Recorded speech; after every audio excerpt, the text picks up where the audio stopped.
ناصرین پروین تقریر پیش کرے گی. آپ لوگ غور سنیں.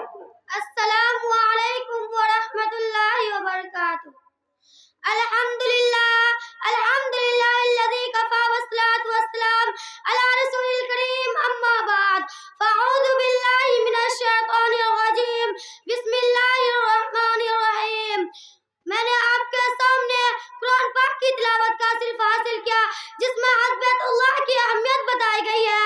اسی سے یہ بات معلوم ہوتی ہے کہ جس طرح اللہ نے مسلمانوں کو نماز، روزہ اور زکوٰۃ کا فرض کیا ہے، اسی طرح سے حج بھی فرض میں داخل ہے.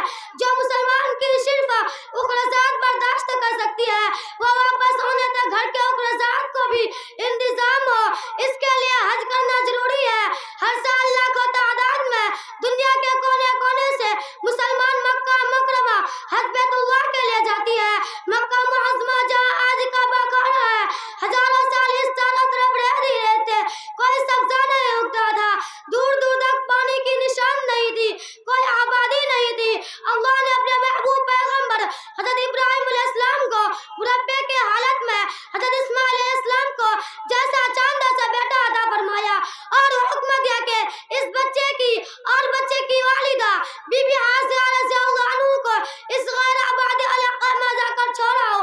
بی بی حاجرہ رضی اللہ عنہ کو جب معلوم ہوئی کہ یہ سب اللہ کی حکم سے ہو رہی ہے تو وہ خودکشی سے تیار ہو گئی. حضرت ابراہیم علیہ السلام علیہ اور بچے کو چھوڑ آئے. گرمی کی شدت میں حضرت اسماعیل علیہ السلام پیاس سے تڑپنے لگی. بی بی حاجرہ رضی اللہ عنہ بے قراری کے عالم میں صفا اور مروہ نام کی دو پہاڑیوں پر چڑھ کر پانی کی تلاش کرنے لگی اور بیچ بیچ میں بھی آ کر بچے کو بھی دیکھتے تھے. پھر اللہ کی رحمت جوش میں آئی. حضرت اسماعیل علیہ السلام جہاں زمین پر پیر کو رگڑ رہی تھی وہاں سے پانی کا چشمہ جاری کر دیا جس سے آج بھی آب زمزم جاری ہے. بی بی حاجرہ رضی اللہ عنہ اعتبا مروہ دو پہاڑیوں کے درمیان سعی کرتے تھے، یعنی بے قراری کے عالم میں دوڑتے تھے. پانی کی فراوانی کی وجہ سے ڈھیر ڈھیر اس مقام پر لوگ آبادی ہوتے ہیں.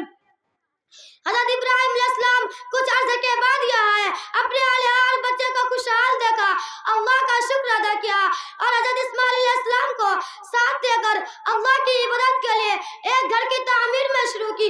یہ ہمارا گھر ہے جس کو خانہ کعبہ بیت اللہ شریف کہا جاتا ہے. اللہ تعالیٰ کو باپ بیٹے کی ادا بے پسند آئی. اللہ اپنے بندے سے قربان لینے کے لیے صرف اتنا دیکھتے ہیں کہ میرے بندے میرا قربان کرنے کو تیار ہے. جب حضرت اسماعیل علیہ السلام نے جس طرح خانہ کعبہ کو طواف کی اسی طرح سے تمام حاجی طواف کرتے ہیں. جھولی میں عقیدت کی گھر مانگ رہی ہوں، جھولی میں عقیدت کی گھر مانگ رہی ہوں، سائل ہے عنایت کی نظر مانگ رہی ہوں. بس ایک دعا شام و سحر مانگ رہی ہوں، بس ایک دعا شام و سحر مانگ رہی ہوں، آقا سے مدینے کا سفر مانگ رہی ہوں. حج کا منظور بہت ہی بھلا اور بروار ہوتا ہے. پوری دنیا کے مسلمان اپنے گھروں بار اور رشتہ داروں کو چھوڑ کر اللہ کی حکم پر اللہ کی دربار میں حاضر ہوں. چاروں طرف سے لبیک لبیک کی صدائیں بلند ہوتی ہے، یعنی اے اللہ میں تیری دربار میں حاضر ہوں.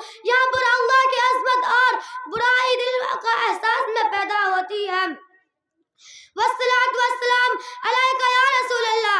کتنا خوش نصیب ہو وہ شخص جس کا خانہ کعبہ کی زیارت کرنے کے بعد نصیب ہو. دکھا دے یا الہی وہ مدینہ کیسی بستی ہے جہاں پر رات دن مولا تیری رحمت برستی ہے.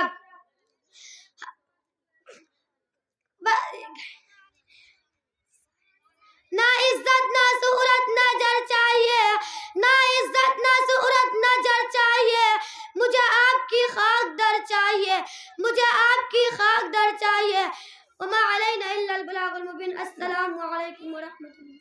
ماشاءاللہ یہ تھی جامعہ کی ایک بہت چھوٹی سی طالبات جو حج کے بارے میں